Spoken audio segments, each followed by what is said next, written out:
pessoas percebem onde eu quero chegar. Há uns anos atrás, não sei quantos, para aí 10 anos, eu vi na televisão, no 5 canal, um documentário sobre comboios modelistas, portanto, comboios à escala, modelos à escala de comboios americanos, numa cidade americana, num sítio qualquer. Aquilo era um armazém ou a casa de alguém, mas aquilo era uma sala monstruosa, era uma coisa enorme. E tinha lá uma maquete de comboios de categorias. E aquilo, portanto, os comboios que andavam lá naquela maquete, naquela pista, como as pessoas também podem dizer, aquilo demorava para aí 20 minutos a fazer o trajeto todo e tudo isso. E então havia vários comboios que circulavam em simultâneo. E eu quando vi aquilo fiquei estupefacto, e tanto isso para mim não é uma novidade, porque eu gosto muito de comboios à escala, o modelismo também, que é faz parte também do fenómeno ferroviário. E eu vi, tanto lá os donos daquilo, as pessoas parece que para visitar aquilo tinham que pagar. E eu vi um bilhete qualquer. E eu vi, tinham que pagar a entrada. E eu vi lá nesse documentário eles a dizerem que eles parece que faziam umas folhas tipo horários que os maquinistas da CP têm nas suas locomotivas e nas suas locomotoras, o horário com o horário do material, tanto com o horário dos comboios, tanto com as partidas, chegadas e horas de passagem, tudo isso, com as cargas, aquilo, as folhas de marcha que os maquinistas têm nas locomotivas. Eles também tinham uma coisa dessas. E os comboios circulavam às horas, portanto, aquilo havia um comboio qualquer lá em miniatura que saía à hora marcada, que estava no horário, e fazia como se fosse na realidade. Portanto, aquilo só faltava ter lá uma pessoa à escala H0, ou à escala que é um bocadinho superior com o H0, só falta ter um ser humano a conduzir o comboio, de resto é tudo real. Para quem não está muito acompanhado nisto, e para as pessoas que gostam de criticar neste sentido, podem dizer, pá, aqueles gajos são malucos, quer dizer, até fazem horários como se aquilo fosse uma coisa da realidade. Para muitas pessoas aquilo é uma infantilidade, os comboios de miniatura, brincar com comboios de miniatura. Portanto, vamos transpor e numa imagem diferente para a Luísfer. A Luísfer foi criada em 76, mas está muito bem organizada. Eu não sou nenhum lunático ou outra pessoa qualquer que possa dizer, quer dizer, aquele gajo não tem consciência da tranquilidade, da realidade, podem as pessoas dizer, então ele criou um departamento e tudo isso. Não. Aquilo que só tem uma resposta é para mim mesmo. Eu sou tão exigente, e mesmo assim não estou satisfeito, sou tão exigente para comigo mesmo que eu decidi organizar. Quando eu recebo uma carta da CP ou da Renfe ou da SNCF, recebo, guardo a carta, ponho um carimbo do dia que recebi, vai para uma pasta que é o secretariado e o arquivo. Quando eu fiz o projeto Troca de Habitação Portugal em 2006 para integrar ao governo, depois disso não chegou a acontecer, isso foi feito por departamento de estudos, portanto, sempre a mesma pessoa, mas tudo muito bem organizado. Eu sou altamente rigoroso e altamente organizado em tudo aquilo que faço. Portanto, só tem sentido para mim, e é um sentido digno, e não indigno e não descredibilizante. Portanto, vamos ver se a gente se entende de uma vez por todas. As pessoas sabem isso, só que gostam de machucar e de calcar as pessoas. Portanto, eu não sou ingênuo e percebo isso, e claro que tenho que aceitar, porque eu não domino as pessoas, nem quero fazer esse papel. Esta foi a primeira palestra e não o seguimento de outras. Pelo conteúdo amador e subjetivo da mesma, espero que seja a última. Portanto, é por aqui que eu penso que tenha lá estado. Meu amigo, não foi a primeira, depois já não é nenhuma palestra, foi uma conferência, não foi a primeira, já fiz no Porto, já fiz com o apoio das câmaras, já fiz também em Gaia na altura, que estava marcado, mas depois foi anulado para se fazer no outro dia. Já fiz em Aveiro, com o apoio da Câmara Municipal de Aveiro. Já fiz em Coimbra, também com o apoio da Câmara Municipal de Coimbra. Já falei em nível de refere e CP a nível pessoal, com pessoas, sobre o TGV em Portugal, em conversa de várias pessoas. Portanto, e não sei se ainda poderei fazer mais, se me chamarem, e desafio as pessoas a chamarem, desafio uma universidade qualquer deste país, desafio uma televisão qualquer, a SIC, a RTP ou a TVI, que nunca me chamaram. Eles têm muito medo de mim, não é por causa daquilo que eu sei, mas sim por causa de outros comportamentos indignos que os médios tiveram. Eu tenho que dizer aqui, a confessar, eu tenho uma relação impressionantemente negativa com eles. Portanto, estou sempre em confronto com eles, porque eu sou muito duro com os médias, porque aquilo que eles fizeram foi de uma hipocrisia total. E eu critiquei-os, e eles sabem, porque eu, quando fui ter com eles, não fui falar com eles como se aquilo fosse meu. Fui lá ter com eles de uma maneira humilde, e eles trataram-me de uma maneira indigna. E eu não me esqueci, nem esqueço, nunca, aquilo que se passou. Portanto, e é por causa disso que eles têm uma má relação comigo e então boicotam isso. Mas eu faço o desafio e desafio as pessoas, até as pessoas que gostam daquilo que eu faço, se tiverem contato, pessoas até que podem mandar um e-mail, pode haver uma pessoa qualquer, e não estou a fazer esse pedido, mas isto aqui vem na sequência disto que estou a dizer, e se as pessoas fizerem, agradeço essa simpatia, mas não estou a pedir, mas se as pessoas fizerem, podem depois pôr-me à prova e ficar convencidas daquilo que eu estou a dizer. Portanto, qualquer universidade ou qualquer televisão em Portugal, sei que a RTP tem, chamem-me e ouçam-me nas mesmas condições que eu ouvi os outros. Não é dizer assim, ele não sabe aquilo que diz, mas não deixam falar, nem lhe dão a oportunidade para poder falar.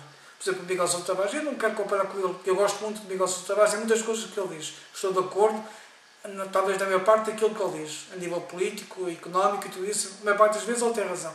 Mas sobre o TGV, mete os pés para as mãos, que se costuma dizer, diz muitas asneiras. E há muitas pessoas que gostam dele, como eu, gostam de ouvir, e ao ouvir aquilo que ele diz ficam convencidas e depois ficam com uma ideia muito negativa daquilo que é o TGV em Portugal. E não devia ser assim. E esse projeto não merecia que fosse tratado assim. Só que o Miguel Sousa Tavares fala na SIC, falou na TV e agora fala na SIC quando quer. E eu não consigo lá chegar, não fechar uma porta. Não tenho acesso, pelo menos uma única vez, para poder falar sobre isto. Ponham-me à prova e depois veem aquilo que eu sei, que sou ou não sou um amador. Pelo conteúdo amador, tanto também quero dizer isto, na conferência, aquilo começou, tanto a conferência começou às 6 horas, devia começar às 6 horas, começou um bocadinho mais tarde, uns minutos mais tarde, e acabou às 7h30, que é quando a biblioteca fecha. Porque se ela continuasse, talvez pudesse estender mais um bocadinho. Daí eu ter que condensar aquilo que disse e comprimir tudo aquilo que disse, e então falar depressa, até alguns quadros que eu passei à frente, porque o tempo estava curto. Mas se em cada quadro que eu fiz eu podia argumentar muito mais sobre tudo isso. Portanto, ponha-me à prova para ver se eu sou amador. Volto a repetir. Espero que seja útil. Portanto, não será, penso eu. Em suma, gosto do Sr. Luís Moreira, cidadão que se interessa pela temática ferroviária e gosta de partilhar os seus conhecimentos e opiniões sobre o assunto. Detesto a pseudo-entidade Luís Ferro, que para além de ser um termo irritante, poderá ser para si. Eu não vejo nada de irritante nisso. Olha, é mais irritante o termo RAV, Rede de Alta Velocidade Ferroviária. É mais irritante para mim, porque esta tem consequências no nosso país graves, por culpa política do engenheiro Guterres, que foi um erro gravíssimo que eu condeno a todo momento. Enquanto que a Luís Ferro, a sua existência, só tem benefícios. Não traz nenhum prejuízo ao país, antes pelo contrário. Que para além de ser um tema irritante, só serve para descredibilizar o Luís Moreira e depois esquece da distância que a CPI refere tem em relação à sua pessoa. Meu amigo, isto aqui sobre a CPI refere levaria, talvez a que tivesse de fazer outro vídeo, mas ver se consigo dizer isto em 2 minutos. Eu tenho uma relação estreita, uma relação, eu não tenho vergonha de dizer as palavras, de amor para com a CP. Desde que eu me conheço, desde os 16 anos que me entreguei completamente à CP. Por ela faço tudo, por ela já fui humilhado, insultado, sei lá, por aí fora. Não estou à espera de nenhum tapete vermelho para eu passar, não quero nenhuma continência, não quero ser homenageado ou qualquer coisa disso, nunca pedi nem quero. Eu hoje estou com os meus amigos da CP, muitos deles já não estão, já se formaram na altura, que eu conheci na altura, e outros estão agora, outros que também são meus amigos, mas eu continuo a estar no meio deles e eles sempre me acolheram, e isso para mim também é uma coisa que me enobrece muito e toca muito no meu coração. Eu sempre estive no meio deles, eles sempre me acolheram, mas eu hoje continuo a bater à porta e a entrar, mas a pedir licença para entrar. Nunca abusei, nunca tive nenhum comportamento considerado inadequado. Agora, eu tenho que reconhecer isto. A CP conhece o Luís Moreira e sabe a mais-valia que ele é. Mas não lhe quero reconhecer essa mais-valia, ou não lhe quero dar essa imagem de que daquela empresa sai um reconhecimento diferente. Porquê? Porque há milhares de rapazes e raparigas, talvez, que gostam de comboios. E nós, CP, falando assim, não podemos ter um tratamento especial para o Luís Moreira. Nem eu quero, nem nunca pedi isso. Mas gostava que me respeitassem, ao menos um bocadinho, como eu sempre vos respeitei. E para mim, eu digo uma coisa, por exemplo, as pessoas dizem assim, ele está ali a armar-se ao carapau ou uma coisa assim. Não. Por exemplo, nós podemos ir a um jogo de futebol, e, por exemplo, da seleção portuguesa, e Portugal jogou muito mal, e eu rasgo a bandeira portuguesa, não quero mais saber de Portugal da seleção. Mas no domingo, no jogo seguinte, estávamos lá todos a chorar e a lutar para Portugal. Eu, em relação a esta situação da CP, há situações que eu fiquei desgostoso porque não fizeram isto, ou não me acederam este pedido, ou, por exemplo, uma audiência que eu tenha pedido e que não foi concedida, uma coisa assim. Poderia ficar triste, mas depois passa isso. Agora, há certas coisas que aconteceram, especialmente em 2006, quando eu fiz os meus 30 anos, em que eu fui à CP no ano anterior, em finais de 2005, pedir à CP para estar comigo em agosto, quando eu fazia os 30 anos. E isso era muito importante para a minha mãe também, que estava já no final da sua vida, e ela gostava, e ela sentiu mais do que eu esta ausência da CP. Isto são coisas que as pessoas não sabem, mas que conta, e muito para mim, neste caso, como só me diz, a mim diz respeito. Mas, no dia 13 de agosto de 2006, eu estive em Campanhã, e a CP não quis estar comigo nesse dia. E com todas as consequências que isso teve.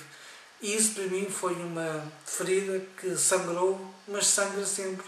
Eu nunca vou esquecer isto. Portanto, isto as pessoas dizem, ele ficou assim, mas pronto, se a gente fizer uma festa, uma coisa qualquer, ou lhe dermos isto, coisa, e ele esquece. Não. Há certos momentos que não são, quer dizer, que são para mim fundamentais na vida. E eu queria muito fazer os 25 anos da Luísfera em 2001, mas estava na altura dramática da minha vida quando a minha empresa parou, em 2000. Eu estou há 10 anos parado e numa situação crítica. E em 2001 ainda era muito, a situação estava no auge. Mas portanto, eu não consegui fazer uma festa para mim, uma coisa bonita para eu recordar nos 25 anos. Pensei em fazer isso nos 30 anos, que não é a idade, embora seja mais 5 anos, mas gostava mais de ter feito isso nos 25. E então, nada daquilo que eu quis fazer, queria dar, porque era uma festa para mim, mas quem ganhava não era eu que ganhava os presentes, era a CP, porque eu faço tudo sempre a pensar nela. Sobre aquele comboio que eu queria fazer, que era um evento, se tivesse feito, que era uma coisa única, como nunca se fez em Portugal. E quem é que ganhava com isso? Era a CP, não era eu. Mas a minha maior alegria era eu saber que a CP ganhava através de uma ideia que eu tive e que propus fazer.